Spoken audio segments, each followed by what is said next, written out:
Evening snacks কি নাম দেবো জানি না, আপনারা পুরোটা দেখে তারপরে বলবেন কি নাম হবে এর।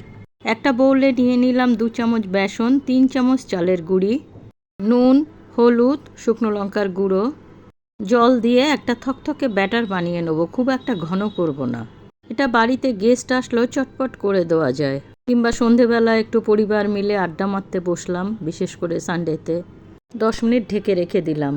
অন্য একটি পাত্রে আমি 3টে ডিম নিয়েছি। প্রথমে 2টো নিয়েছি, দেখলাম কম পড়ে যাবে, পরে আবার একটা দিয়েছি। পেঁয়াজ, কাঁচা লঙ্কা, নুন খুব ভালো করে ফেটিয়ে নিয়ে ফ্রাই প্যানে দিয়ে দিলাম। গ্যাসটা স্লো করে একটু ঢেকে দিয়েছি। এবার অমলেটটাকে একটু গুটিয়ে নিয়ে পিস পিস করে কেটে নেব। ভিডিওটি ভালো লাগলে অবশ্যই একটু বন্ধুরা লাইক কমেন্ট করবেন। এবার একটা করে পিস তুলে ব্যাটারে ডুবিয়ে ভেজে নেব। আমি টমেটো সস দিয়ে পরিবেশন করেছি, আপনারা যে কোনো সস দিয়েই খেতে পারেন। এটা দিয়ে খুব সুন্দর কারিও বানানো যায়, দারুণ টেস্ট হয়।